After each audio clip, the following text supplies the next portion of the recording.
Raging Review. The Raging Cajuns will be a source of pride for this university, for the alumni, fans, and donors as we achieve success in the classroom, in the competitive arena, and in the community. It's about to get really fun. We're looking for dudes that will stand up. Well, Coach, let me tell you today, I'm here and I'm ready to stand up. And I challenge you, Raging Cajun Nation, to stand up with us. Stand up with us. Let's lock hand in hand and let's walk through the gates of Omaha. Hey, I love y'all boys. Let's grind every day starting today. Let's do it. Y'all ready? Alert! Ready? Who's that team ready? Who's that team ready? That's up. I got one thing to say right here. Cajuns win!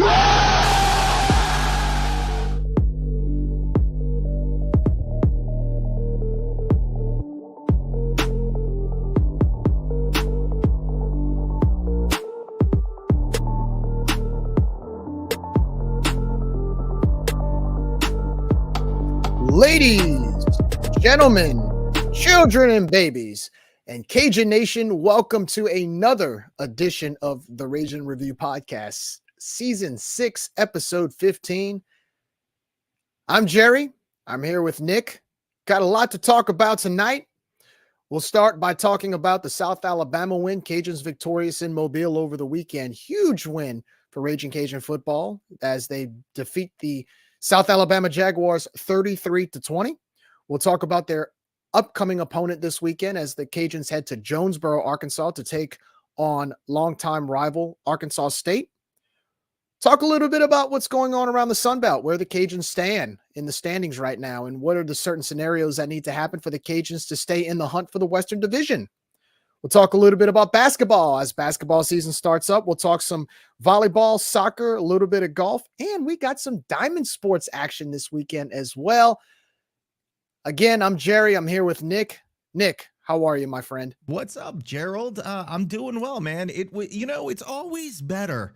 It's always a better start to your week when not only do the Cajuns win. I mean, that it's in itself puts me in a good mood, but then you got the Saints pulling off a huge win. Thank goodness. That makes it like extra special. That's a good thing. Finally. Yeah, finally. They played a complete game. The offense actually looked like they had life. That was nice to see. Yes. Defense made some big plays. It was good to see them get a good road win. And really the schedule actually works out for them because they have Chicago coming up. The Minnesota Vikings are on the schedule coming up in a few weeks. And they're without Kirk Cousins. Kirk Cousins out for the year.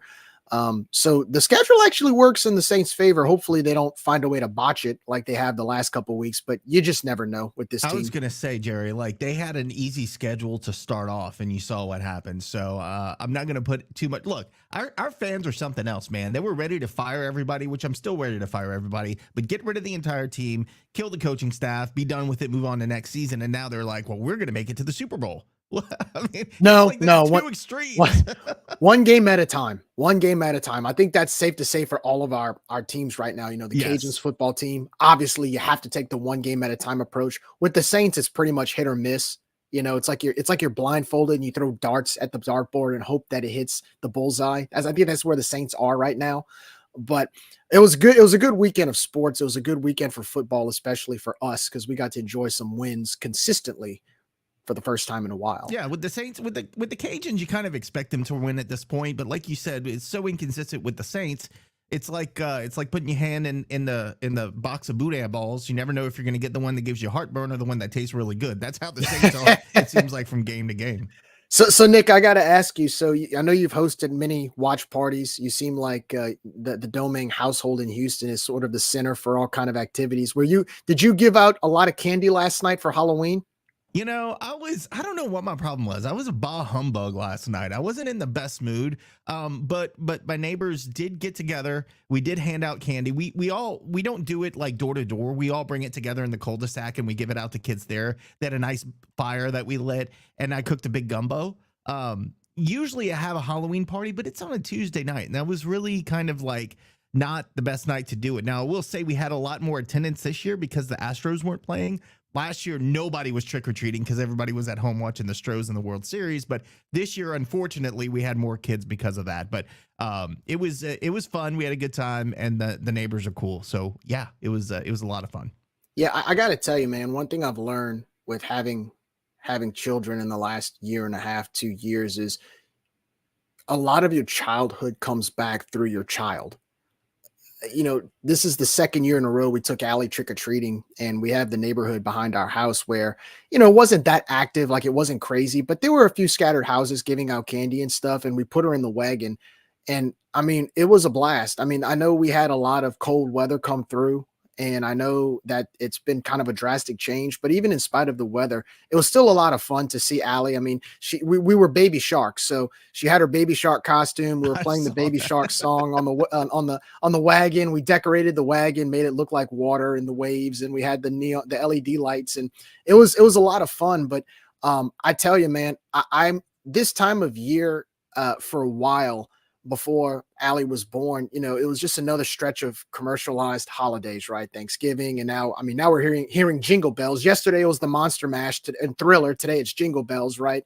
But having children and having Allie, I mean, it's pretty cool because I feel like I get to experience my childhood again through her, if that makes any sense. Well, it doesn't because I don't have kids, but I have a dog and she really enjoyed it. And speaking of dogs, I got to give a little shout out to my godchild. So most people know Coach Doe is my brother, and my godchild, his son, is up in D.C. working for Senator John Kennedy.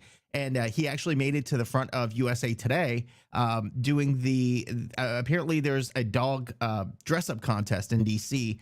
And Mitt Romney was up there introducing them, and there's my godchild on the front page with his dog, who dressed up like the kid from the movie It, with the with the raincoat and the balloon. So that's what he dressed Tito, his dog, up as. So well, that's awesome. That was kind of cool. Yeah. No, that's really neat. And no, it's crazy because we've been doing. I mean, we're on episode 15 already.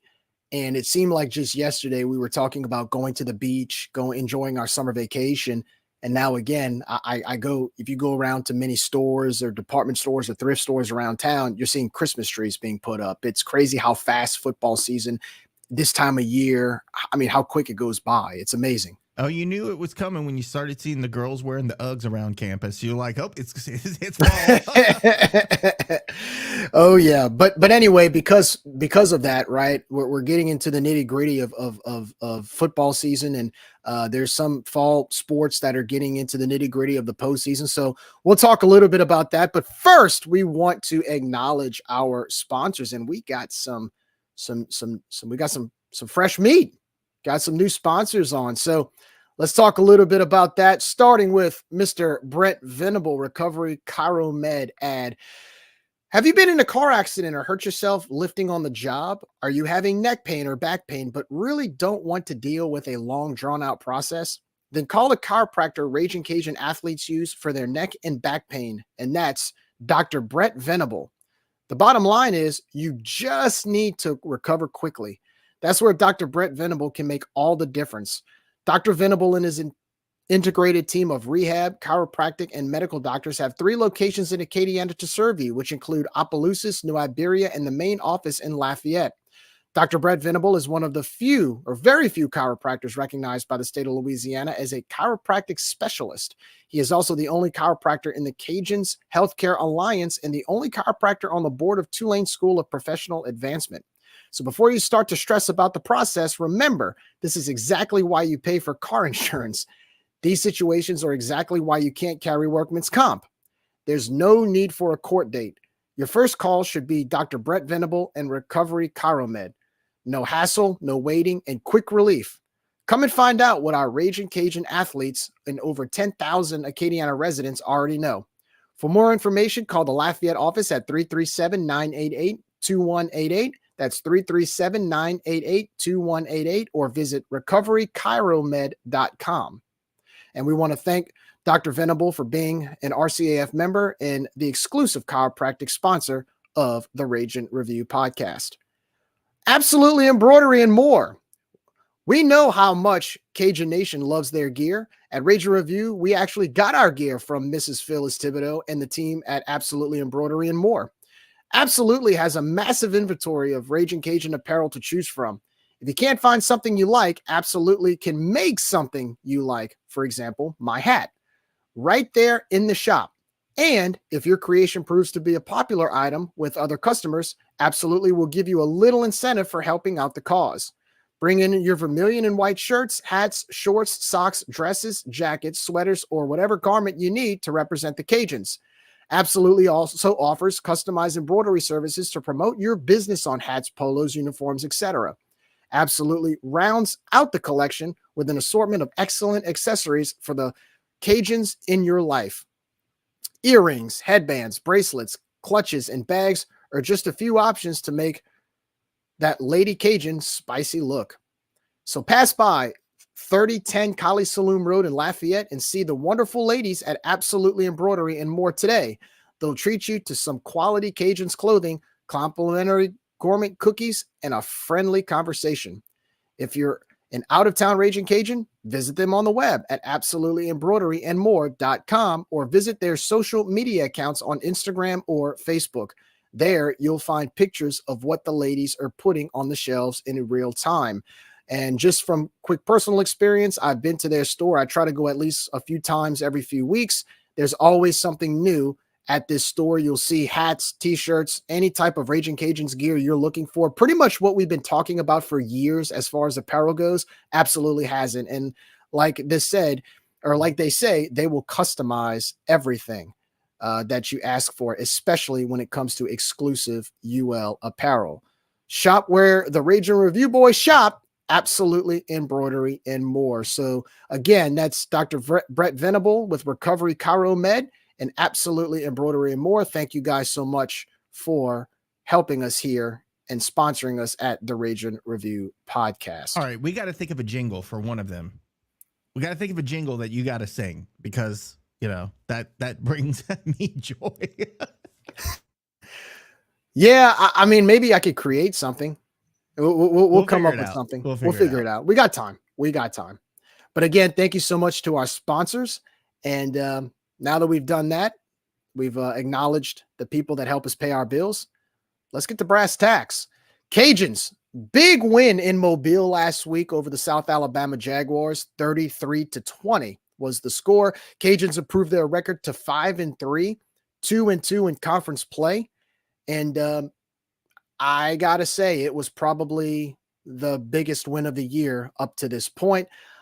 You know, there's a few things I wanted to talk about to kind of close the chapter on South Alabama. And the first one I wanted to talk about, Nick, and I wanted to kind of ask you point blank, do you think that game had the potential to be a quote unquote turning point, or was that just a game where they just played the way that we expected them to play all season long? What do you see in that win in Mobile? Yeah, I don't know that turning point because we weren't really on the downfall. I think we've just had a couple of disappointing losses that we thought we should have won. But as a whole, I don't think that, for me at least, that we were on the trending downward. I just think that we hadn't put together a complete game, a full two halves of football in the same game that allowed us to get ahead and stay ahead. It was always we get ahead and then we let them come back, or it was we come from behind. But it was never all put together in one game. So I don't know that it was a turning point. I know you said last week, and I said, no, it's not or over the weekend, you said, is this a statement game? And I was like, no, it's not really a statement game. But the more I thought about it, for this season, that could be the statement that said, hey, we're here. Like we're back to compete. Last year was a fluke. We're here again. We're back. And I think that put people on notice. Good part of that is we saw a lot of great stuff. And I saw one of our fans comment, he knew coming off the bus and going into the stadium that we were going to win because of the attitude, the seriousness, the look on the players' faces. They were all business. They weren't joking around. South Alabama, I think, had a parade. They were throwing, Mardi Gras beads and all that stuff. And we were pure business. So I think we went in there with a purpose. It showed in our play and execution. It showed in the coaching. We knew what we wanted to do and accomplish. And we did that. And now we have to build on that and do that every single game, because even though we're taking on Arkansas State, that on paper we should dominate, every single team now knows that statement game last week. Hey, they beat South Alabama. They could be competing for for the West title now. We want to take them down. And that starts this weekend with Arkansas State. So I wouldn't say it's a turning point in the season, but I do go back and say maybe this was the statement. Maybe this was putting other teams on notice that we are here and we're back. I think it really depends on how we finish the season and what we do in the next 4 games. To me, I feel like this game was sort of a gatekeeper for us. And I think I mentioned that last week. Like, if you win this game, there's no doubt you're going to build confidence and the team's going to realize, hey, this is what we're capable of. And I don't want to overlook anybody. And I know the coaching staff and the players have looked at this approach, even going into Jonesboro this weekend, 1 game at a time, right? Because we control our own destiny. That's been kind of the theme this week, is now we control our own destiny if we want to get to that championship game. And I feel like this game was a game where if we wanted that opportunity, this was a must win. We could not have lost that game in Mobile to where we would have had an easier chance or even had a chance. We would have been behind the 8 ball with 3 losses in conference. So to me, it depends on how we finish in the next few weeks, how we do this week, for example, how we do in the next game. I will say, though, on paper, and I don't want to overlook anybody, but on paper, Arkansas State and Southern Miss are not South Alabama. We already know that, right? We've seen it. We know it. So if we could get to South Alabama the way we did and beat them the way we did, as long as we bring that same intensity, that same energy, and that same focus into Jonesboro, as well as Southern Miss in these next 2 games, I mean, we control our own destiny there. I don't see us, unless we take a step back. And we've seen this year in all of our losses, a lot of it's self-inflicted. A lot of times we really didn't get beat as much as we just didn't show up. Yeah, no, 100%. I mean, and that's just it. A lot of the losses that we suffered. Look, again, Georgia State was better than I think we anticipated. Well, I wouldn't say that. I would say that it was a tougher game than I anticipated. I thought we'd win that one. ODU was definitely a tougher game than we anticipated, right? That was a fluke. It was a fluke, yeah. So, again, in both of those games, we did things to prevent. Now, again, Georgia State, they did what they had to do to win, but there were things during that game. There were drop passes. There were, turnovers. There were stupid, silly penalties. It was terrible special teams. There were things in that game that we did to prevent ourselves from winning that game more than I feel like Georgia State did to win the game. So to that point, I agree with you that for once, it seems like for 2 halves of football, we didn't put ourselves in the position to lose the game. We didn't hold on hoping not to lose. We came out firing on all cylinders, faced a little adversity, said, nope, not again. And we took it to the house. And I think that's, again, what we need to do. We need to look at every game like we did South Alabama. Pure business, go in, take care of it, stomp on their throats. And looking ahead, I know we're going to talk about Arkansas State in a little bit, but I would compare our team more to like a Troy on their schedule than a Coastal Carolina where they lost 27-17, or a ULM where they won 34-24. If you look what they did at Troy, they lost 37-3. Okay. If you look at what, obviously, Memphis, okay, I'd like to think we're on the same level of Memphis. They lost 37-3. Oklahoma, we know they lost 73-0. So yeah. When you look at the upcoming game against Arkansas State, again, on paper, you look at what they did, and you're thinking, okay, if you're looking at teams that you can compare us to, we should be heavily favored and we should win that game. But games aren't played on paper, and we've seen that several times this season already. So they've got to treat every single game like they did against South Alabama, especially this one coming up, because this has all the makings of a trap game. Just show up. The problem with trap games and the problem when teams don't play up to their potential is that they just didn't show up. I think in this regard, this is one of those weekends where if the Cajuns show up and play, it shouldn't be a problem. And you saw what happened in Mobile when the Cajuns showed up against a team that was a double-digit favorite against us, a team that has outscored their opponent 110-10 in the last 2 weeks combined.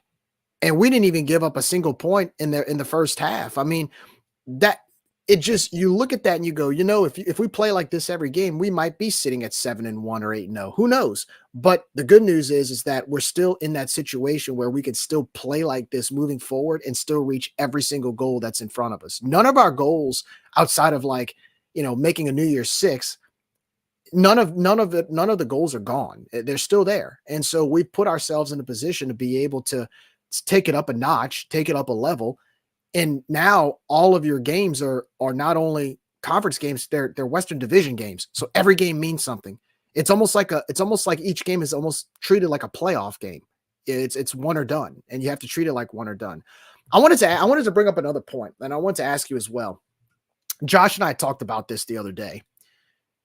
Defense, forced 5 turnovers, got a scoop and score, got to Carter Bradley quite a few times. Defense had a great game as far as making plays. Do you feel like the defense giving up close to 500 yards with everything that they did well, giving up the 500 yards, do you think that's a concern? No, I don't. Because when you're facing a team that, again, put up 55 points 2 weeks in a row, I think you have to expect you're trying to beat them between the 20s. You're going to let them have that yardage, but when they get inside the 20s, that's where you're going to stiffen up a little bit. Defensively, we had a couple of breakdowns, and most of that was just mental breakdowns where guys weren't in the right position. They didn't know what coverage to be in. I think they South Alabama rushed up to the line a couple times. We weren't ready for the play. So I think some of their scores were a little cheap because we just had some mental breakdowns there. But no, you have to expect a team that scored 55 points 2 weeks in a row. They're going to put up some yards. And it could have been by design, again, that between the 20s, do what you want, but once you get inside the 20s, we're going to try to stiffen up. So I'm not that concerned about it. I think South Alabama is a good offensive team, and that doesn't really concern me. Outside of maybe Southern Miss, because they can put up points with their new.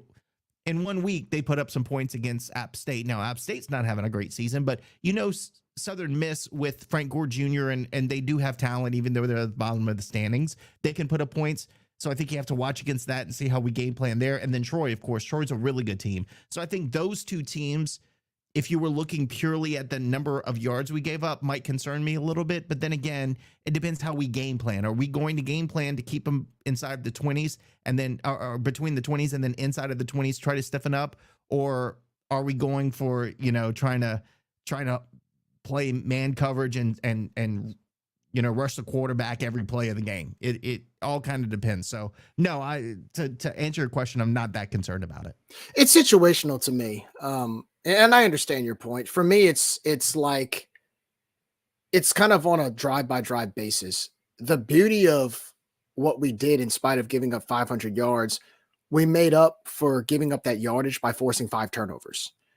My only concern to that is you give up 500 yards of offense. What if you don't force 5 turnovers? Then what happens, right? Do you give up points in place of that? And what's the situation that might change, or what outcome might change if you don't force the turnovers?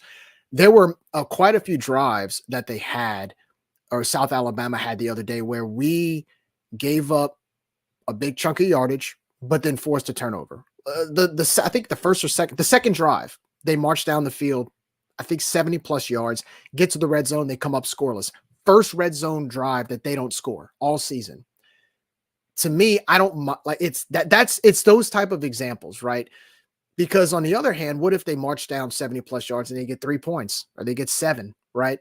That's kind of why I asked the question, because yes, we made the plays when we had to, but in a situation where we might not be able to force a turnover, then what do we do to make up for it, right?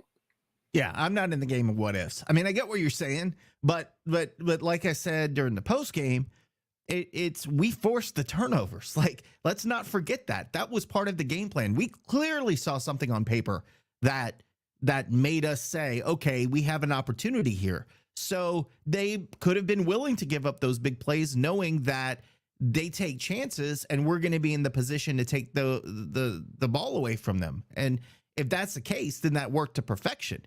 But yeah, I don't play the what if game. I just take what they give us. And look, it's not like they were throwing the ball all over the field and making some silly mistakes and fumbling and all this stuff.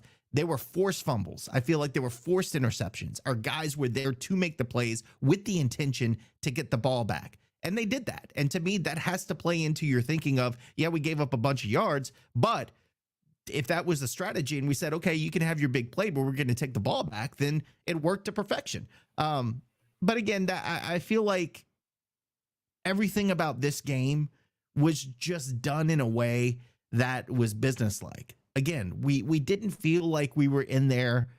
I feel like at times in this season, they were like the kid in the water that can't swim, and we're just flailing for a little bit, and then we kind of come up and get our breath, and then we're like, oh, we can swim. And I feel like that's kind of how we have been. But for the South Alabama game, I never felt that way. Again, we had some mental lapses in there, and South Alabama's going to get their points in their yards. But ultimately, outside of that fluke touchdown at the end of the game, we dominated them. And so I'm not gonna argue or second guess that. I just love the fact that every time South Alabama did something good on their end, we responded. That to me is key. You kill a team's spirit, you kill their morale when you do that. Even when they were coming back and they scored those back-to-back touchdowns on fast drives. I mean, they were playing up tempo, they were scoring, and in the back of my mind, I'm thinking, okay, this is the team that was scoring 55 points in the last 2 weeks. This is what they were doing. And what do? We get the ball back on offense, and we score right back at them. And then they get the ball back and they start moving the ball, and what do? A scoop and score. That's how you beat teams like that. Because for everything they throw at you, you're throwing something right back at them. And to me, at that point, even when they tried gaining that momentum back, to do that at their house where they had no response or no counter, I mean, you take that approach the next 4 games, we're going to be doing a lot of celebrating. Yeah. And again, not looking ahead, because I'm not going to let it be a trap game for me, but that's what you're going to have to do against Troy. And I still think, look, Southern Miss is going to bring their best game against us. For some reason, we're their championship game every season, so they always come up like we're the biggest game on their schedule. So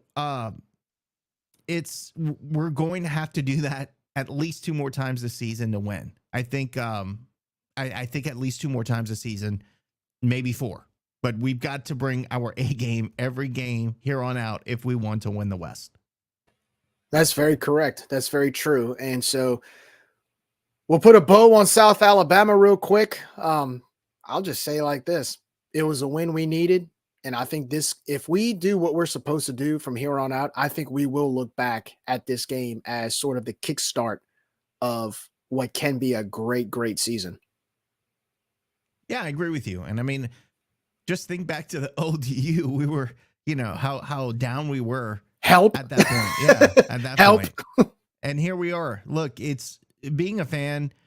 I think we hit the panic button a lot quicker than we do hit the panic button a lot quicker than our players and coaches do.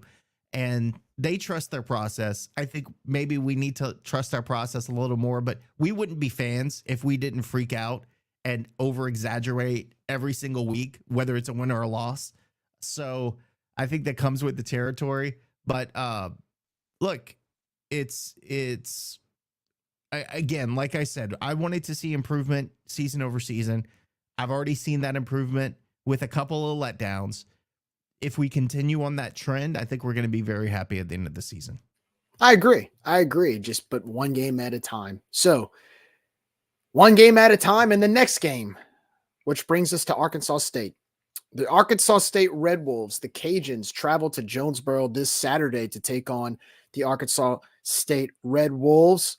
Kickoff is at 2 p.m. Game will be televised on ESPN+. They will play this game at Centennial Bank Stadium, a very familiar stadium that the Cajuns are used to. We've played them there for many, many years. And Arkansas State, let's talk a little bit about the Red Wolves. Wait, before you get there, let's talk about their stadium, because they have a freaking waterfall. They got a waterfall. That's like putting a mountain at Cajun Field. That makes no sense. But anyway, continue. It looks good. I mean, it looks pretty on TV. Yeah, but it makes no sense. Anyways, yeah, that's true. So Arkansas State's one of those teams that you don't know what you're going to get with them. But to give a little more content on that, the first 2 weeks they get outscored. I think it was like 110-3. They lose 72-0 to Oklahoma. You see, Coach Butch Jones crying on the sideline, getting consoled by his team, by his players. And then you've got the game against Memphis where they only, at home, by the way, it was a rival, right? They only kick a field goal. They lose 30-something-3 or 37-3. And you're wondering, like, is this team about to be 0-12 just by the way they played the first 2 games? Because look, Oklahoma's a top 10 program, or they were until they lost to Kansas this week. But at least you would think you have had all offseason to get ready for this team, that at least they would have at least showed up for maybe a few quarters, maybe scored 14 points or something. Nah, they just got spanked. And then they go play Memphis at home and get spanked. And before you know it, they beat Stony Brook. They take care of business against Southern Miss, which at the time was considered an upset. And then they go to UMass and hang 52 on them. And then now we're going, wait a minute, this is not the team we saw the first 2 weeks. But you look at their schedule. Arkansas State has beaten the teams they're supposed to beat. And when they play teams that are at their level or a little bit above theirs, they lose. I did some research on their wins, and in the 4 wins that they have, their opponents that they beat have a combined record of 5-27. That includes ULM, UMass, Southern Miss, and Stony Brook, who, by the way, Stony Brook is 0-8 right now at FCS. And look, UMass is bad, bro. They are. They're 2-7. They're an independent. Nobody wants them. Southern Miss right now is 1-7. They've pretty much guaranteed a losing season. ULM is ULM. They're 2-6, I believe. So they've beaten the teams they're supposed to beat. But when it comes to playing teams that, like I said, Troy, Coastal, both losses by double digits, Memphis, Oklahoma, actually all 4 of their losses by double digits. To me, on paper, I would think we would be in that column as well with those teams. I think we relate more to Troy and Coastal than we would right now to ULM and Stony Brook. But it's like you said, it could be a trap game if we don't take care of business. So it is kind of interesting. But like we've always said, man, stranger things have happened in Jonesboro every time we go up there. The record it's almost like the record is thrown out the window when you play them. Yeah, there's some hate there, man. I remember Blake Anderson, and look, I wouldn't say respected Blake Anderson as a coach, but he was a coach there, and he had some dirty teams, and they did some dirty stuff to our players, stomping on their hands when they're on the ground, stuff like that. And it bred this deep rivalry, and I think Arkansas State may be one of the teams that we have played most in our history. It's got to be up there because we've been playing them forever. And was Arkansas State ever FCS 1AA? They were. Okay. Until I think like the 1980s, but we did play them. We still played them on a regular basis. Yeah. So, look, when you have a history with a football team as you do at Arkansas State, crazy things happen. Now, do I expect Arkansas State to win this weekend? No. I think, like I said, we're in that tier of teams that they have not been able to show up against, but they're going to do their best, I think, early in the game to try to get an advantage over us. And look, again, the game's not played on paper. So we still got to go out there and execute.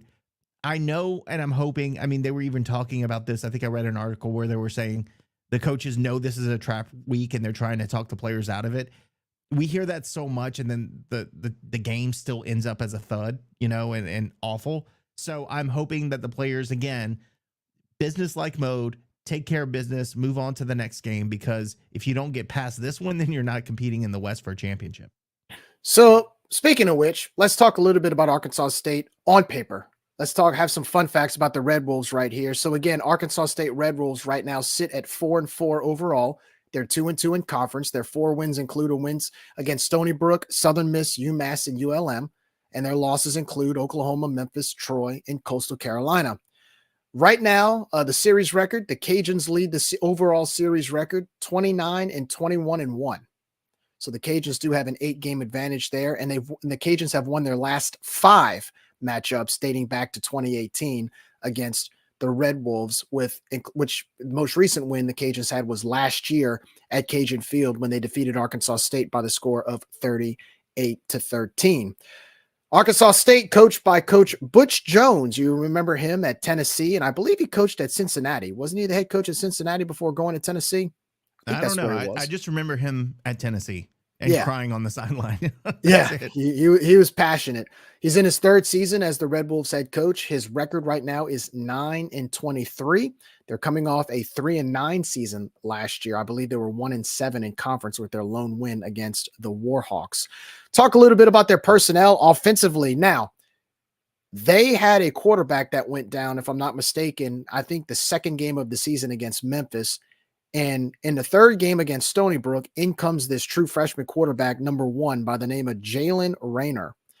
This kid is very similar to Zion Chris. He's mobile, he's got a great arm, and he's a little raw, but he's talented. And since he went in against Stony Brook, he's shown so much spark and so much energy that he has not sat the bench since. He's been named the starter ever since. Here's some stats. He's got 84 completions on 144 attempts. He's thrown for 1,454 passing yards. He's got 13 touchdowns, 4 interceptions. He throws for an average of 242 yards per game. For a true freshman, that's really, really good. So he's somebody we're going to have to key in on to have a shot to beat him, because if he starts tearing you up, it could be a long day defensively.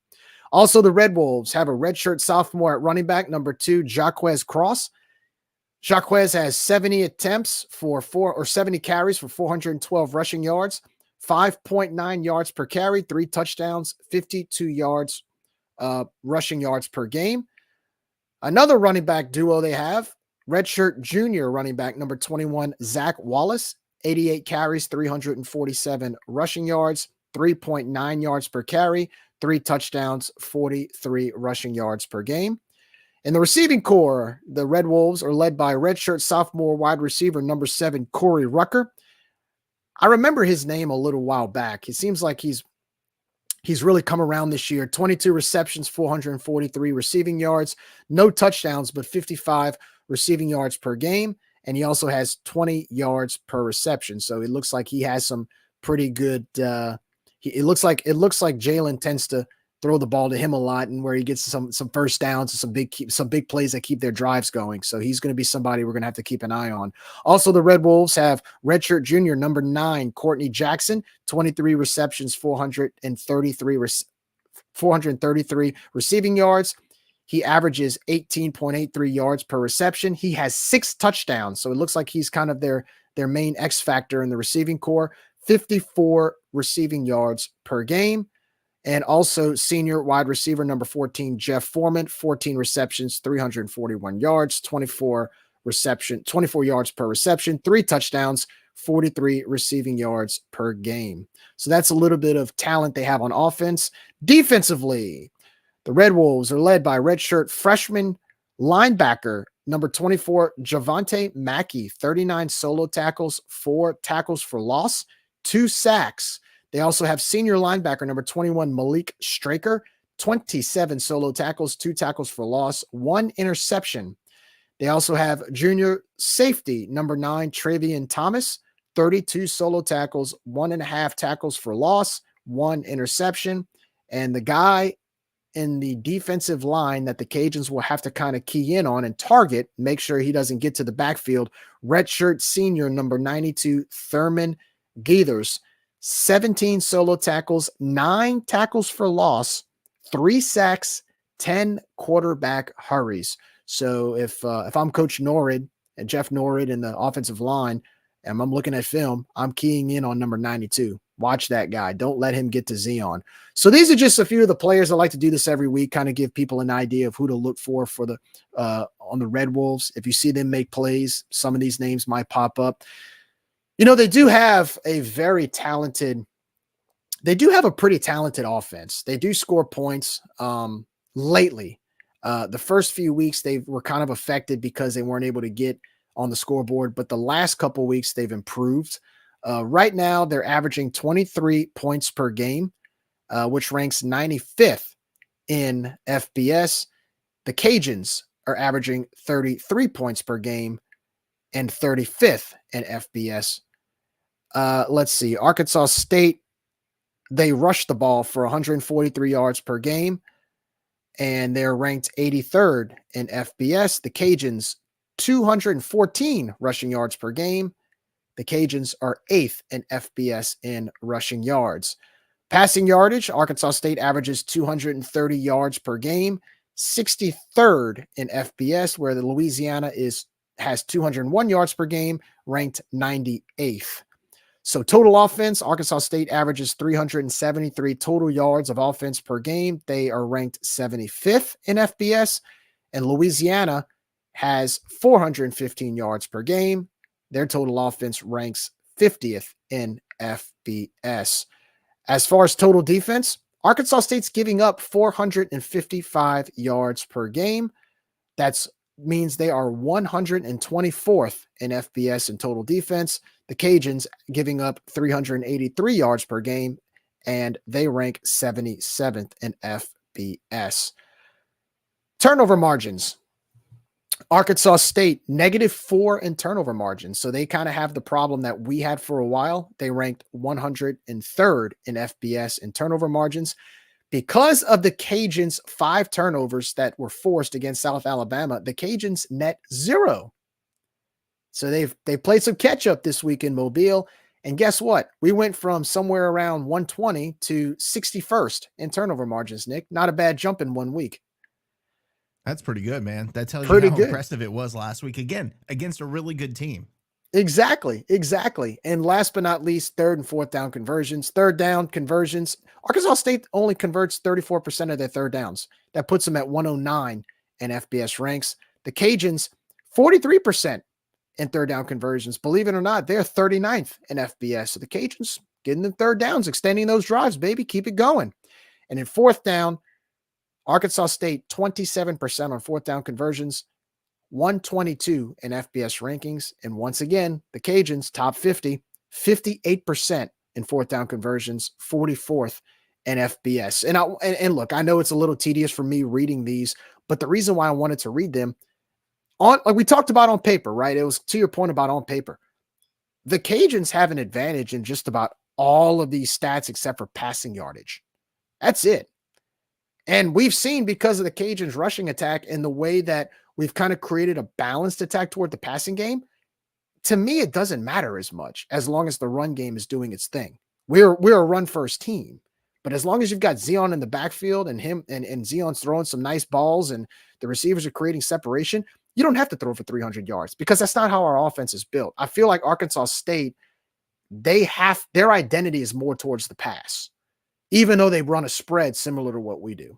So yeah, our passing game keeps our running game honest. I mean, it's kind of the opposite, right? Usually the running game opens up the passing game. For us, it's a little bit different. And then you throw Zion in there, and then now you've got 3 things you got to worry about, right? You got to worry about the running backs, you got to worry about Zion, you got to worry about the passing game as well. So a lot to worry about. Look, when you're going over the stats, and we have 2 columns. One says the team and then their opponents. And it was kind of interesting to me because there were so many statistics that you're reading out. When you look at Arkansas State stats and you look at their opponent stats, and then you do that the same for us, it's almost completely flipped. Like, for instance, I was about to say, points per game for Arkansas State, 23. And we limit teams to 23 points a game. And then for Arkansas State, their opponents score 33 and we score 33. So if you go down like the stat lines, it's eerily similar to what Arkansas State does and what their opponents do and what we do. So that I felt was kind of funny. So we're a blend. We're a blend of all the teams they've lost to or played. Exactly. You just mix it all in. That's what you get.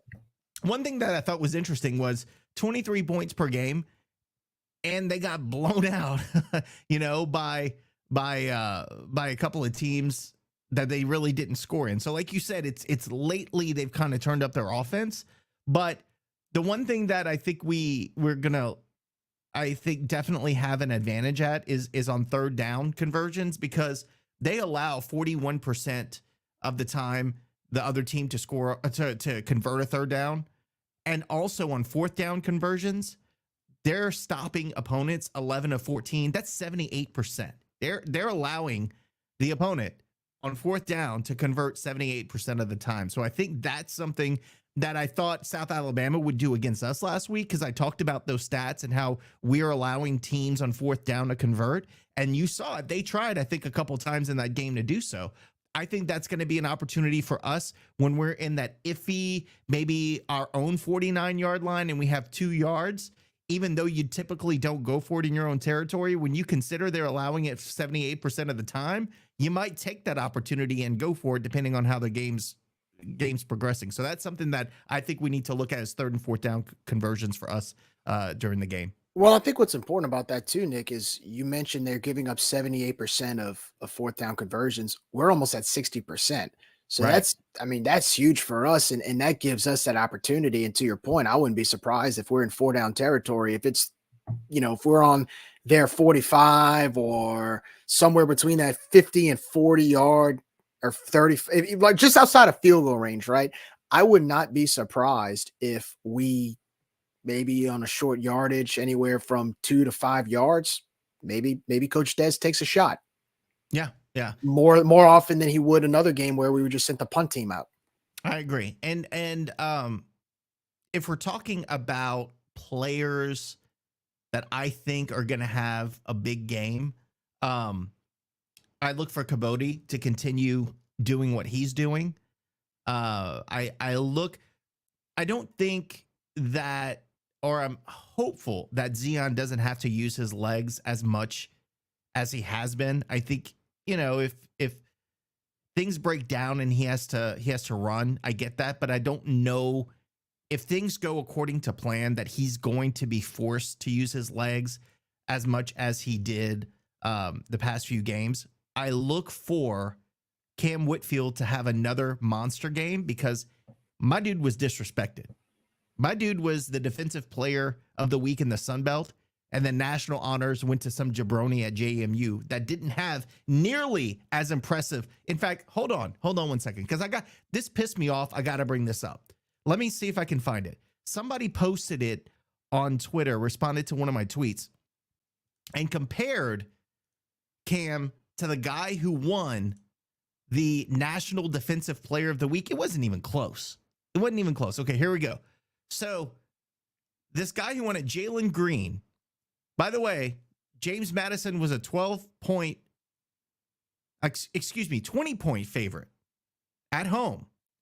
They won by 3. He had 3 solo tackles, 6 assists, 3 tackles for loss, and 2.5 sacks. Cam Whitfield went on the road as a 12-point underdog, won by 13. He had 5 solo tackles. He had 3 assists, 3.5 tackles for loss, 3 forced fumbles, and all of those fumbles turned into points. Who had the better week? No, and Cam, the other guy. I mean, That's ridiculous. I'm sorry. I feel like Cam's going to feel disrespected. I'm looking for him to have a really big game against Arkansas State this week. I hope so, because if he does what he did last week, then I have more confidence and give the defense a chance to force even more turnovers. Look, and if he has a big game like he did last week, we're going to see our boy. Now I'm drawing a blank. Our quarterback. Who's our backup quarterback right Chandler? now? Chandler. Damn it. Yeah. We're going to see Chandler in the late third quarter. If Cam has the game he's having and our offense does what they need to do, I'm hoping and praying we see Chandler late in the third quarter. Here's the thing, though, and to your point, I don't, and I agree with you on that, because I don't think Arkansas State can come back if we go up 2 or 3 scores.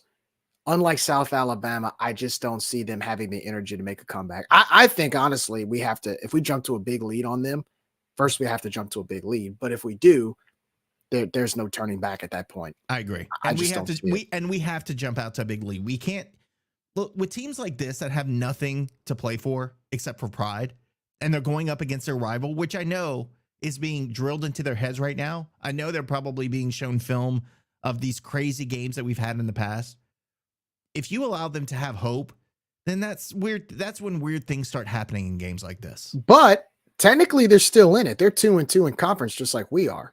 Oh, good point. So they do have something to play for. You're yeah, right. they're playing for something as well. I just think the difference is we just have a little more, we just have a little bit more ammo in the arsenal than they do Yeah. as far as talent goes. And it's just we've had their number over the last five years. So I feel like it's our game to lose. Agreed. If that makes 100%. sense. 100%. But anyway, so Nick, we've kind of discussed some of the stats. We've discussed a little bit about what we think of Arkansas State. What are your 3 keys to victory against the Red Wolves this week? I only have one key to victory, and that is business. Show up all business. If we do that, we're good. Everything else doesn't matter. If we show up and come in a business-like manner and do what we know we can do, that's it. So I'm not even going to give you 3. That's the number one thing that we need to do, is not come out and be silly. Just play your game, do what you did last week, and we'll be in good shape. It's a valid point. It goes back to what you said about the one game at a time approach. You just got to keep your head down and focus. I'll give you my 3. First of all, limit turnovers. Don't turn the ball over. Last week we had no turnovers. We see how that turned out. And I think our defense is going to be good enough to force turnovers again. So if we limit turnovers and keep giving our and the offense keeps receiving opportunities, again, I think this game could be, it could be a wipeout if we do what we're supposed to do. My second key is run the football. Last week, I got to give the coaching staff a lot of credit. Even at times when South Alabama's front 7 stuffed our run, Coach Dez kept calling for Caboti to get the rock, and just kept going to the point where the offensive line just wore their front 7, and they couldn't stop us. And even when there were moments when they would stop us, there were also moments when we would find holes and still extend drives and just wear them down. I think this is a very similar situation with Arkansas State. There's nothing impressive about their front 7 that I would say, start going to the pass like a Georgia State, like Georgia State's front 7 was good. I just don't see Arkansas State having that similarity. Just run the football, run it, and open up for the pass and let Zion do his thing. Third key to victory for me, contain Jalen Rayner.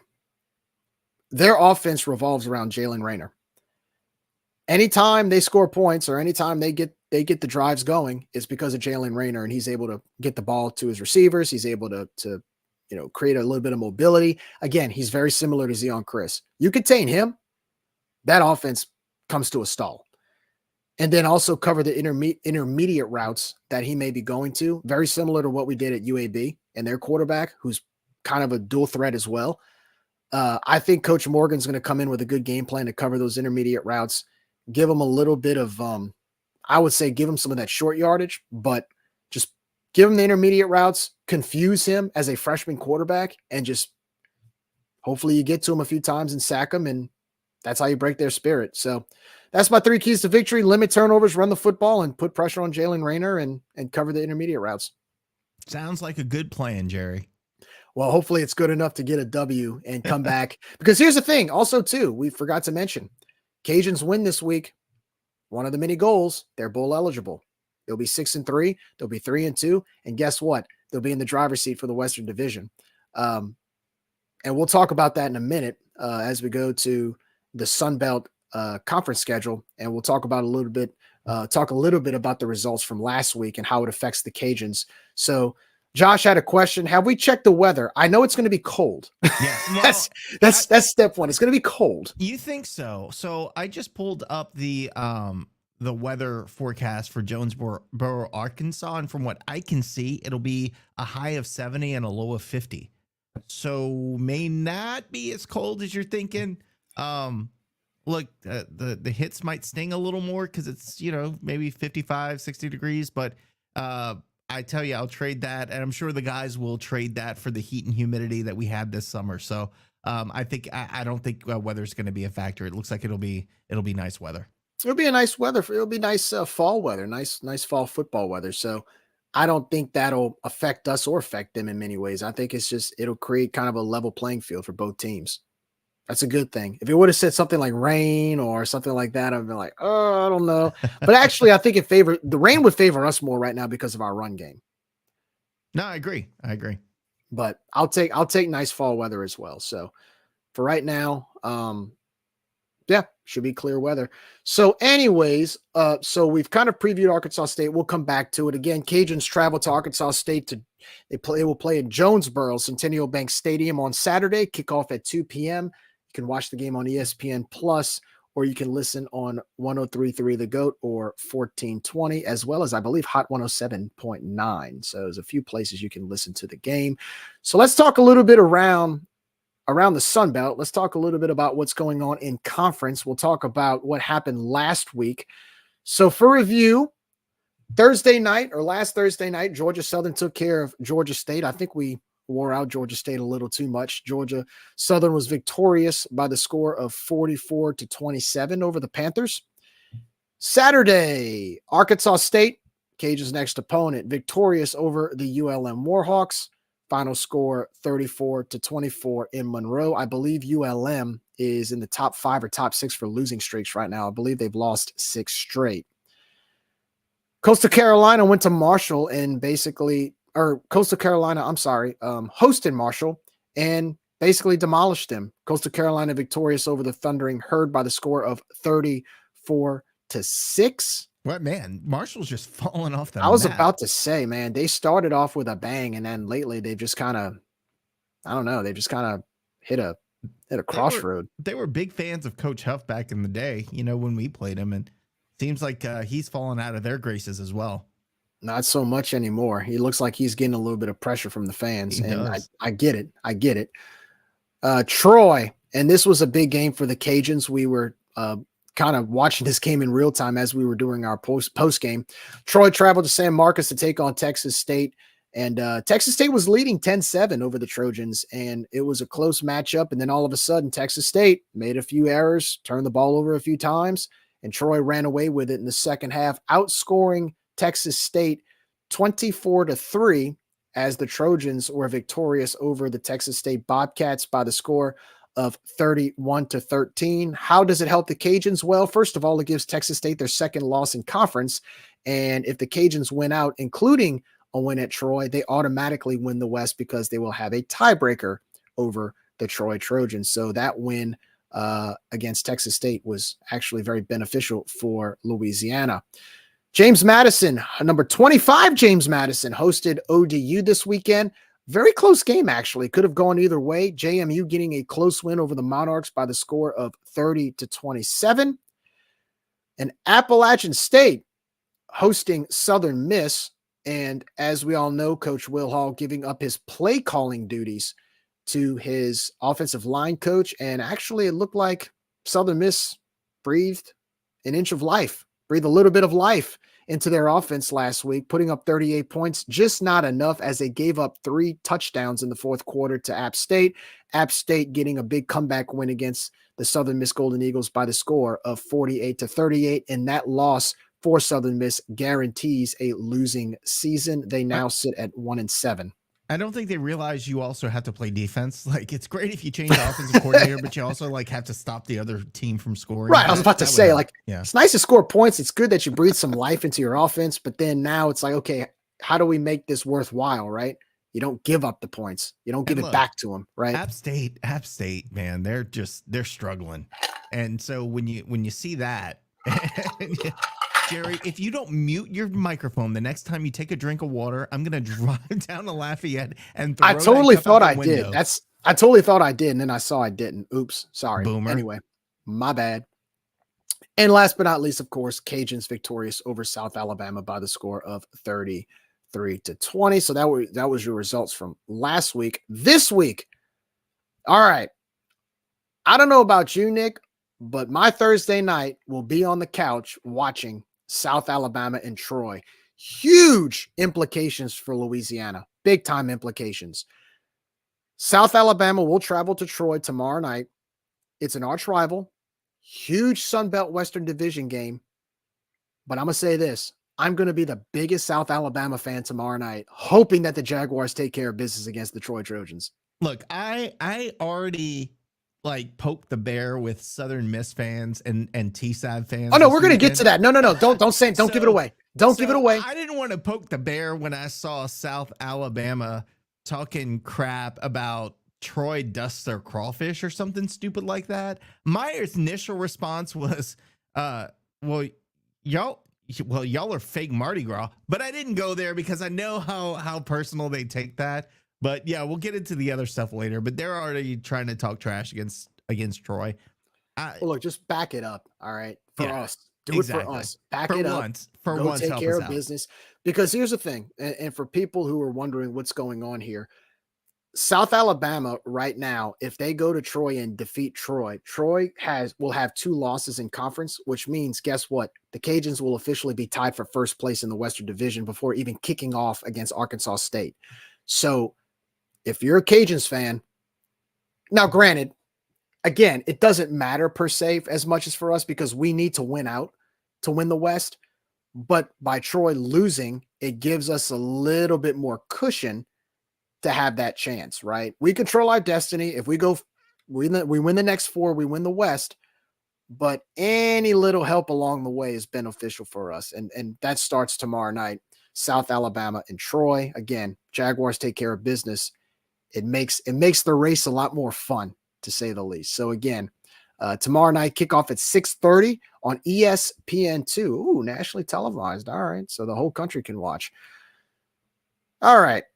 Saturday, Coastal Carolina will travel to ODU. Kickoff will be at 2:30 Central Standard Time on ESPN+. JMU will travel to Georgia State. I believe Georgia State's running a promo. I think they're giving away free tickets or giving away discounted tickets to get people They need to give away cars for people to show up there. And then that's iffy. Again, yeah, they'll be playing JMU. I kind of feel like it's an upset alert. I don't know about you. I feel like there's an upset looming in Atlanta.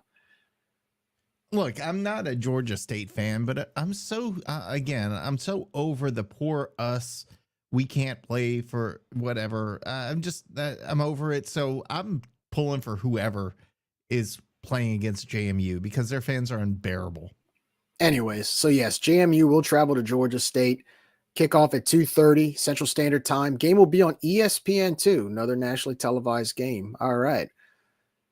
This should be a fun one. ULM at Southern Miss. Pillow fight of the week.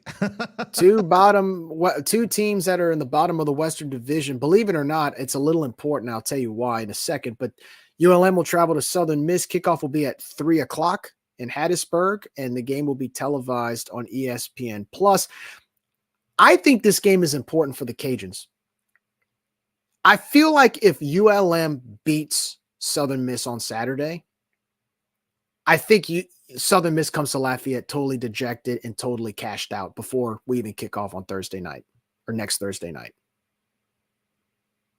I don't know, man. I mean, again, they could be playing us in tiddlywinks and they're going to come fired up. So to some extent, I agree with you. But I just that if there's one game on the schedule that scares me, it really is Southern Miss because they always come up. They wanted to prove that they can beat us, and unfortunately, they have quite a bit. So I don't know. I mean, obviously, I don't like him, so I hope they lose every week. But I don't know if it's going to make that much of a difference. Okay, that's fair. I really do think that if Southern Miss, I can't hear you, Jerry. What'd you do? You broke it. How about now? Nope, can't hear you anymore. So Jerry, let's talk about Jerry's boomer internet and boomer computer issues that we have every single week. It seems like every time we start a stream, Jerry now he's pulling wires and cables out. Josh, if you're watching, please drive over to his house and help him because we're in trouble. All right, here we go. All right, go ahead, Jerry. Are we good? I can hear you now. Good job. All right, did you hear me before? I think they could hear you, but I couldn't. So it might have been a problem on the StreamYard side, but we're good. Okay. Anyway, so I'm sorry about that, guys. Low technical difficulties. But anyways, I think for Southern Miss, the Southern Miss game, I just feel like if they lose this game to ULM, I mean, first of all, they should not lose this game to ULM at home. But if they do, I mean, at that point, what do you get excited about after that, right? But It's playing just us, that's the problem. They get excited Yeah. to play us for some reason. But of course, I'm thinking it from a fan's perspective.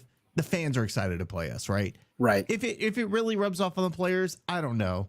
So I guess to that point, yeah, it may be dejecting to them if they get their new offensive coordinator and they still lose, you know.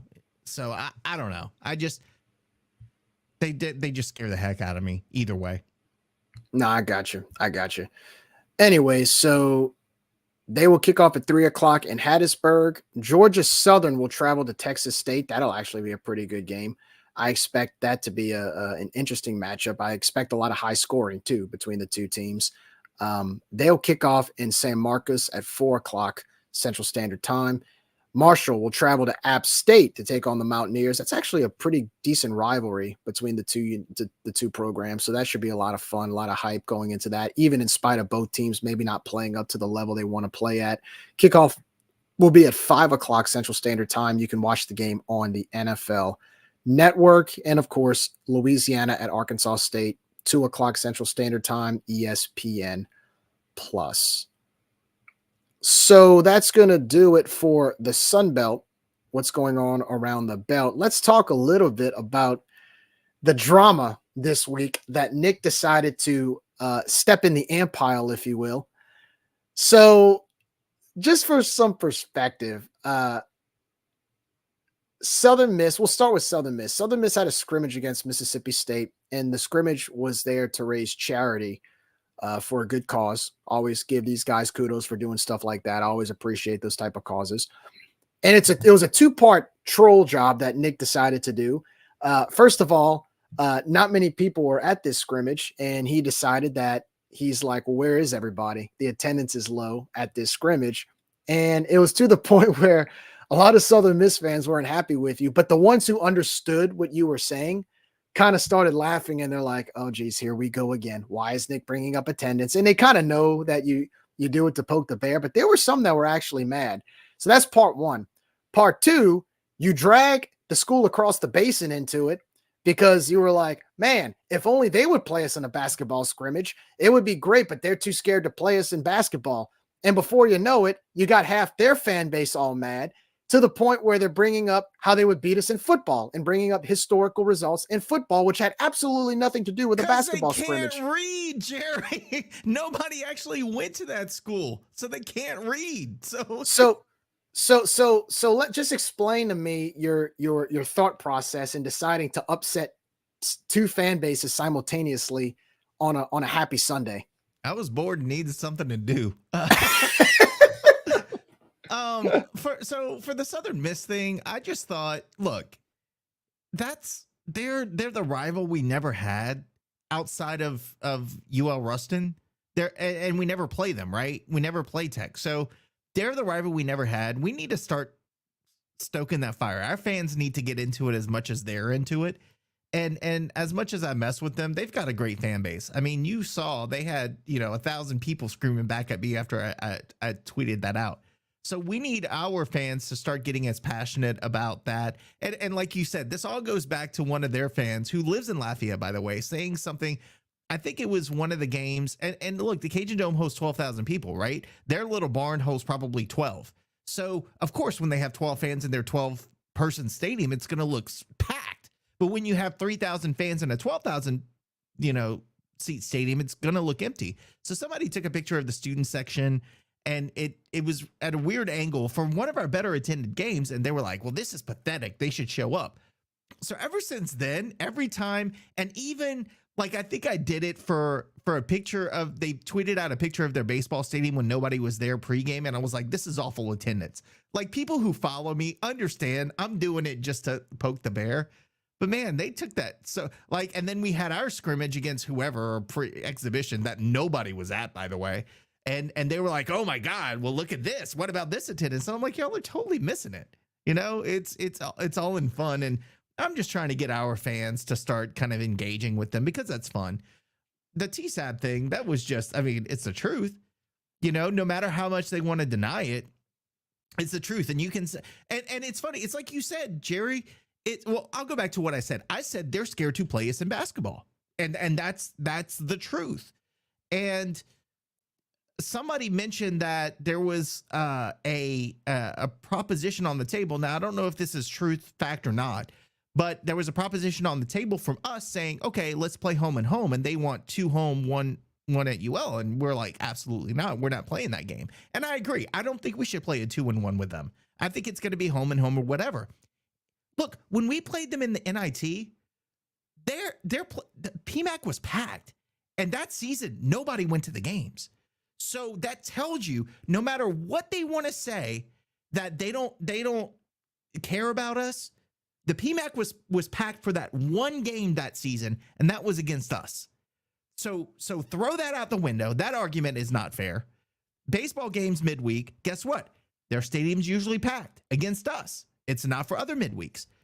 So it's just kind of, I was just trying to poke the bear, but it's true. They don't want to play us in basketball because they have fallen behind, and we were the ones at the tournament. They weren't, so they have no leg to stand on. So what did they do, Jerry? I mean, the idiot from the podcast that wants to yell and scream every week and insult people and just be loud. He's the Jim Rome. He's a fake Jim Rome of TSAB media. Okay. He tries to do that. He's like, after I post that, he's like, haha, we beat you 757-0. And he posts like the football thing. And I'm like, we're not even talking about football, you Southeastern grad. You didn't even go to the school. So it's just funny how and then they started talking about championships. Well, you don't have championships in baseball. And I think there was this other guy was like, well, y'all just celebrated this midweek game against us last year. And I'm like, no, we were making fun of y'all. Like, you don't even have the mental capacity to understand we were making fun of you, and you don't get it. You still don't get it. So to answer your question, Jerry, I was bored. It's almost like you know when you step in an ant pile and the ants just go crazy. That's what you did. You stepped in the ant pile and the ants went crazy. And it's so funny because the TSAT fans, as soon as I say something semi-inflammatory or poke them, they all quote the Jim Rome wannabe of their podcast guy. And all of a sudden he's like, I'm in. And then he was like, well, you didn't want to come on the show. No, dude, I'm not going on your show just to get yelled at because I'm not going to try to talk over you. Plus, I have a job that I don't want to lose because I'm going to say things that I want to say. So I'm going to be the bigger man and not engage in that. And Josh did a wonderful job because he's a better person than I am. But I'm not going on there for that. So that's part of it, too. I like getting him riled up because I mean, the rent free. I think somebody from Southern Miss said they were rent free in my head. I think I'm a little rent free in his head. For me, it's one thing to have passion about your team. It's another thing to take it to a level and almost put your identity with that team. And look, some people may look at this as ironic because we host a UL podcast, but there's other important things to my life and your life than just what we do here. This is a hobby. There's some people in some of these other fan bases where this is who they are. This is them. Their lives revolve around this. And we just don't do that. We just have fun, and whenever, like I was reading some of the comments when you kind of poked the bear there a little bit, and some of their fans were like getting personal, like you're just irrelevant. You ain't this, you ain't that. And I'm like, you're taking this a little too far. All you did was bring up a basketball scrimmage. Right. And you're talking about how irrelevant we are. And I'm like, then the next thing I'm thinking is we're talking in the topic of basketball and you're calling us irrelevant. So let's go down the list.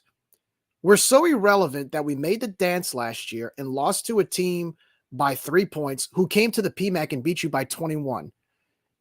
We were also in the dance and you weren't. The only relevancy you have right now in basketball is the fact that you got investigated by the FBI and the NCAA. You had to fire your coach. It was a national story. You talk about how we're irrelevant. The reason why you won't schedule us is because, quote unquote, we're irrelevant. But yet you schedule teams like Southeastern, UT Arlington, and Little Rock or Arkansas State as well as ULM, teams that Grambling, Southern. teams that we've all pretty much dominated in the last, 10 matchups that we've played them. It's the same talking points. You're irrelevant. Know your place. Little brother. Oh, the best is when they call us little brother. But then when you call him T-Sab, oh my gosh. I can't believe you called us T-Sab. Your little brother. But oh my God, he said T-Sab. Oh my gosh, I'm gonna flip out. It's like, guys, Dude, relax. It's fun. This is supposed to be fun. Relax. I've had guys down. threaten to like want to fight me. Like some guy was like, "Come meet me in Houston because we'll fight." And I'm like, "Okay, give me your address." We're talking college. We're sports. talking about sports. Relax, dude. man. Like, Relax. My favorite was one of them had sucked that, whatever. And I was like, and they were trying to act like they were, they had class. And I'm like, you literally say this at your games and think it's cool. Well, it's funny. So how you gonna try to be a classy program and then tell people to suck the whatever? So anyway, I have fun of it every now and then. I like to just, again, like you said, poke the bear and I believe expose. I think I read one comment. I don't know if it was this lady or somebody who was like, your fans lost all class when Roe passed away or something. Dude, like that. I didn't even go there. And I'm thinking, and she's the one who had STTDB in her profile. But my thing is, it's like you're talking to us about class. Now, I'm not gonna stereotype like some of these people do, because look, I got family and friends that went there and they're great people. But talking about our fans being classless is the biggest case of the pot calling the kettle black that I've ever seen. It's the biggest case of irony that I've ever seen. The last thing you want to do is point the finger at us talking about class. I'm sorry. Like, there are many instances where your fans have also shown a lot of classlessness, and they know that. That's the thing. They know that. And for them to say that our fans don't have class because we decide, like, some of us decided to have a little bit of fun trash talk on Twitter, as opposed to like what some of your fans do to opposing fans at games. Don't do that. Don't go there. Don't go there. Well, the thing is, just don't go there. Look, come on. And the honesty to add on to why I did it. Look, the world sucks right now, and there's so much going on out there that is serious, and we're in an awful place as a society. And just if I could bring a little bit of levity and get people talking about other things and arguing about sports instead of that stuff, I mean, I feel like that's my little contribution to the world. So that's a little bit of why I did it. Look, there's just so much in the world right now, so much nastiness, and arguing about sports is a lot better than arguing about life or death stuff. So that's kind of why I do it too. But apparently I get death threats, so maybe it is life or death. I don't know. It sure was entertaining to watch, and it's again, the best analogy. You stepped in an ant pile, and the ants started scattering all over the place. But sometimes it makes it fun. Sometimes we try to. We're always going to defend our school, and I know a lot of these fans would do the same for them. And at the end of the day, we're just passionate about our teams. Yep. They were just passionate about our teams. But anyway, moving on. That was fun to talk about. I got a kick out of that. And Nick was bored. So when Nick's bored, he just riles up fan bases. Anyway, moving on. So Cajuns basketball season is pretty much here. Raging Cajuns men's basketball had a preseason game the other night. They hosted UT Tyler. Cajuns were victorious over UT Tyler by the score of 80-57. Looks like a lot of guys got some play time. It looks like they were up by, I think, as much as 34 points in the second half. And some of the bench guys came in, didn't really play too well down the stretch. But I know Coach Marlin wasn't as happy about that as he would have liked to have been. But for the most part, I think what you can expect from this team, after losing both Terrence Lewis and Jordan Brown, I think you're going to see a team that's going to be a little bit more of guards play this year. You're going to see a team that's going to shoot the ball a little bit more because of the inside presence being kind of absent of what it was last year. But you're still going to see guys like Kobe Julian play in the paint. And so I expect a little bit of a mixture of both. I expect some play in the paint, and I expect a good bit of a perimeter shooting. So I did hear that they do have a lot of speed moving up and down the court. So hopefully we have a few good fast breaks. And I think it's always, Coach Bob Marlin team. The success always relies on the health of the team. A lot of times we've had injuries, and in the last couple of years, the injury bug has kind of plagued us a little bit. Last year, we were pretty much healthy for most of the season. Let's hope it balls the same way this year and see what we can do. The Cajuns were picked 5th preseason in the preseason poll in the Sun Belt. So I know some of those players feel disrespected, but they get a chance to prove themselves this Monday night. Cajuns will have the season opener hosting Youngstown State in the Cajun Dome. Tip-off is for 7:30, and you can watch the game on ESPN Plus or listen to the game on 96.5 KPEL. Just FYI, okay, I did some research on this the other day just for fun. I texted this to you, Nick, and I was pretty upset about it. If you're going to the game, I would suggest buying the ticket at the gate. I went online to Ticketmaster, and for a $5.50 ticket, okay, $5.50 for one ticket, right? That's very affordable for a basketball game. You would think with the fees and the taxes, it might be no more than $10. Nick, for a $5.50 ticket with the fees and taxes included, $21. Yeah, think about bringing. Okay, I'm going to bring the family to a Cajuns game for $20, and then that turns into a $60 affair, right? Or $80 affair, actually, if you're doing four. So, and then by the way, you got to pay, $8 for a bottle of water and $15 for popcorn. Look, you can't have it both ways, right? You either have cheap tickets and expensive concessions, or expensive tickets and cheap concessions. But when you got both, you ain't enticing anybody to go. So they gotta. I said it. We got to get out of this Ticketmaster deal, and I'm hoping that's the case very soon, because that's ridiculous. Well, I mean, how is anybody going to be able to afford that for one? I mean, if a $5 or $6 ticket is $21, what's a $15 ticket or a $16 ticket, right? It's like $50 for one ticket. So for those of you going to the game against Youngstown State, I would definitely definitely suggest go to the gate or buy it at the ticket office at the Cajun Dome before the game. I don't think that fees are going to be as bad as what you would get online. Don't quote me on that. I'm guessing they'll be a little bit less expensive than that craziness that you get when you go to the website. So just a little bit of word of caution there if you're looking to purchase tickets for that game. Moving on to women's basketball, Coach Gary Broadhead and the women's basketball team and the ladies are ready to go next Monday. They will actually tip off the first game of a doubleheader with the men's basketball team. They will take on Spring Hill College on Monday, tip off at 5:00. Admission to that game is free, I believe, if I'm not mistaken. And you can watch that game on ESPN Plus as well, or listen on 103.3 The GOAT or 1420 AM. And the Cajuns women's basketball team picked 6th preseason. So both men's and women's 5th and 6th preseason picks in the Sun Belt. I think both teams have a lot to prove there. Moving on to volleyball. So Coach Christy Gray and the girls closed out the homestand this past weekend. They went 2 for 2 against the ULM Warhawks. They won each match by the score of 3-1.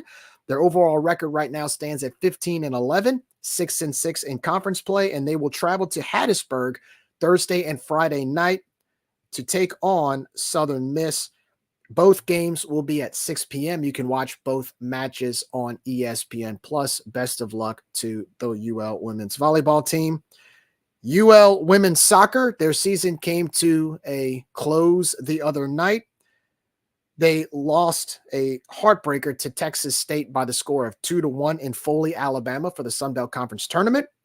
So with that loss, their season comes to an end. They finish with a record of 7-9-2. 4-6 in conference play. And I just want to say, look, I know they finished below 500, but it's safe to say that, look, Coach McBride, compared to what he had to deal with last year, the team is making a lot of improvements, and they've improved this year tremendously. So I just know the only way for this program is up. And so I do want to say great job on the upward trajectory of this year. I know it's only going to get better from here. To the seniors, thank you for everything you did wearing that uniform. And I want to wish the girls the best of luck going into the offseason. And hopefully Coach McBride can bring some more talent to this team, because they are on the rise right now. So job well done to the women's soccer team. Yeah, like you said, he had a lot to deal with last year. I feel like this is his first normal year as head coach. But look, and the same goes for women's basketball and every sport really. We're starting to set I wouldn't say goals, but expectations for all of our sports across the board.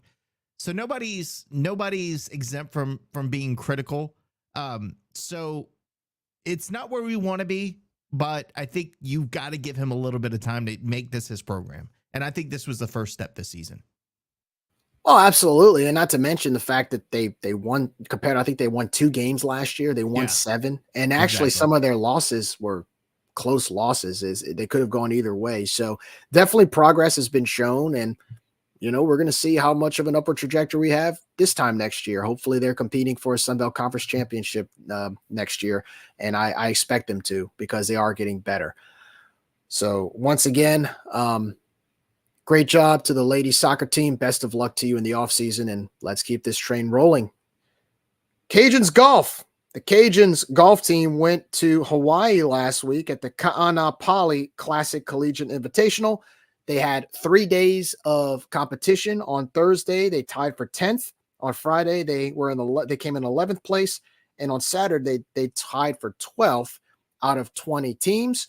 This was actually the last tournament of the fall. They will take a 3-month break before getting back in action for the Hal Williams Collegiate Tournament in Mobile, Alabama, hosted by South Alabama on February 12th, which is Mardi Gras weekend. So great job to the Cajuns golf team, Coach Theo and his golf team. They got a lot to work on going into next year, got a title to defend starting on Mardi Gras weekend in Mobile.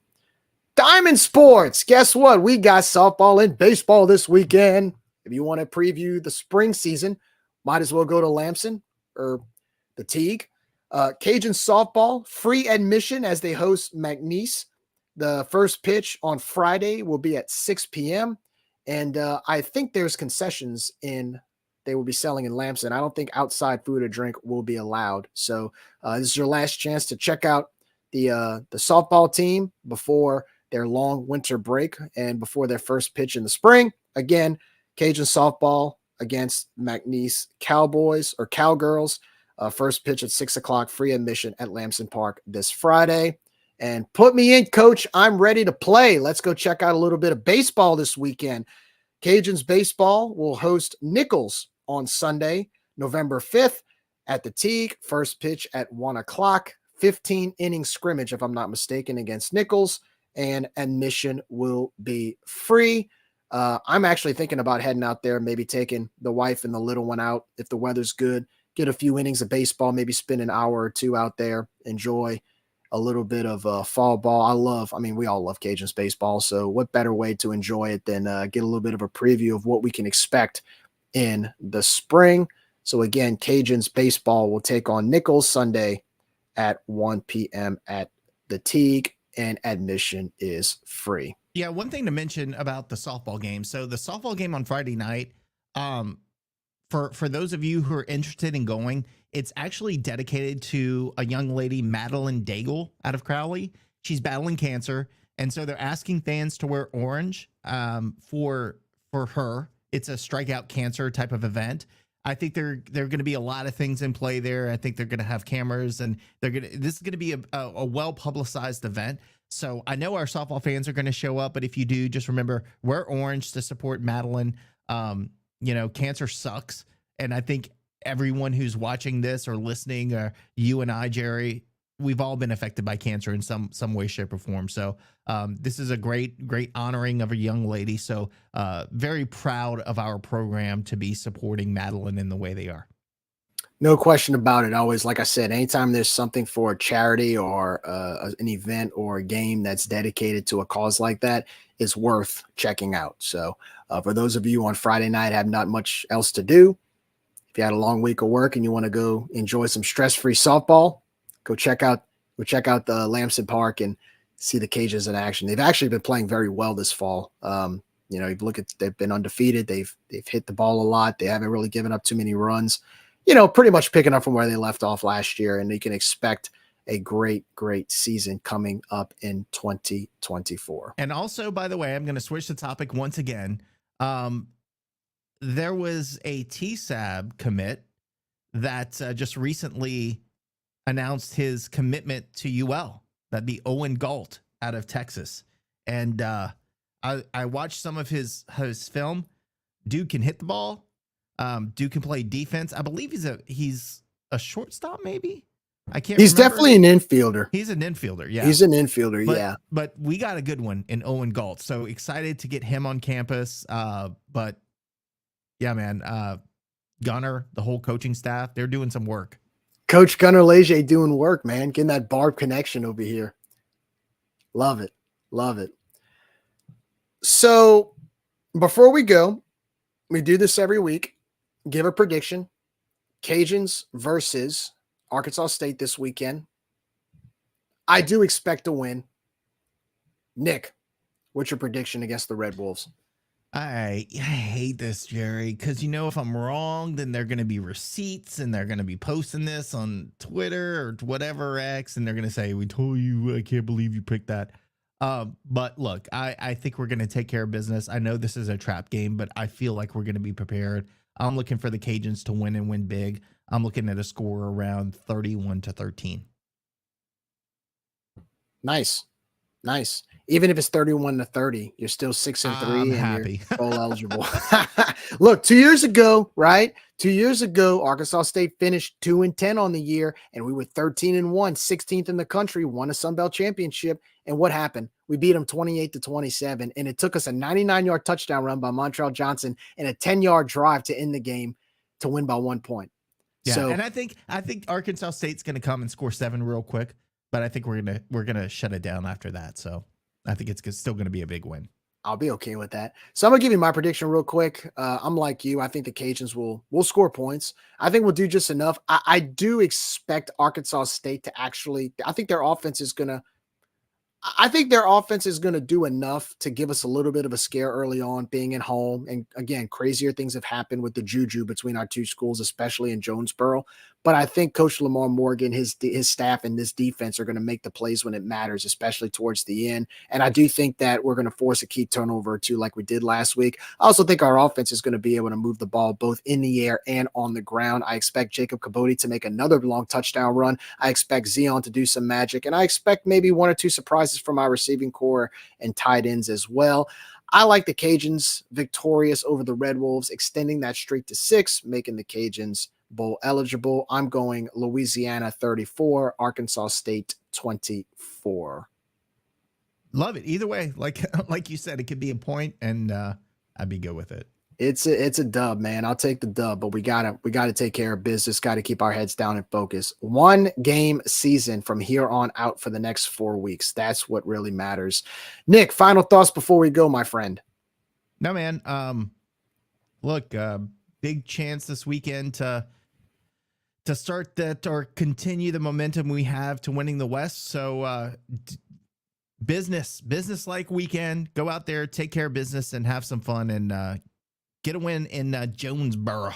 Will there be a watch party at the Domingue household for all of the Cajun alumni in the Houston, Texas area this weekend? I haven't. I told you I was in a bad mood last night, and I haven't really thought about it tonight because we've been doing this. But I would say if you're in the Bridgeland, Cypress, Texas, Katy area, hit me up. Spring. I know we got one of our listeners in Spring. Hit me up because I'm sure I can throw something together real quick, and we can have a little watch party at the Domingue residence. Love it. Love it. So you hear that, everybody in Houston. Nick's having another watch party. So Nick's going to have it's going to be like his, your neighborhood. It's going to be like Rhythms on the River in your thanks neighborhood. For committing me. Games. Yeah. Thanks for putting that commitment out on my behalf. I appreciate it. You don't have to cook or do anything. So hey, look at it like this. It's going to be cold enough to where you don't have to worry about anybody jumping in your pool. Well, I mean, if it's a close game and bets start happening and the liquor is flowing, then that's a good point. That's a good point. Anyway, guys, that's going to do it for tonight. Please don't forget, like, subscribe, comment, show us your love on Facebook, Twitter, YouTube, Instagram, Twitch. You can hear us on Apple, iTunes, and Spotify. Nick will probably have this episode up probably either tomorrow or the next couple days, right, Nick? And Tomorrow afternoon, yes. Yep, you'll get to hear us all over again if you weren't able to see us now. But with that said, one last reminder, Louisiana Raging Cajuns take on the Arkansas State Red Wolves. Saturday, kickoff at 2 o'clock. You can watch the game on ESPN2.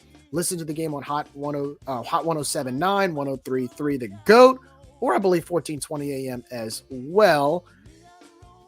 Man, we had a good time tonight. That was a lot of fun, Nick. Always a pleasure.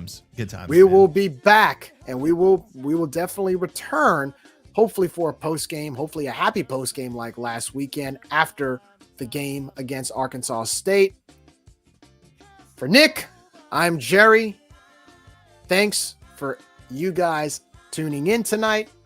Thank you for your participation. We will see you on the other side. As always, go Cajuns in the words of the late, great Big Dave Thibodeau for the last time. Bye. We out of here. See you on Saturday.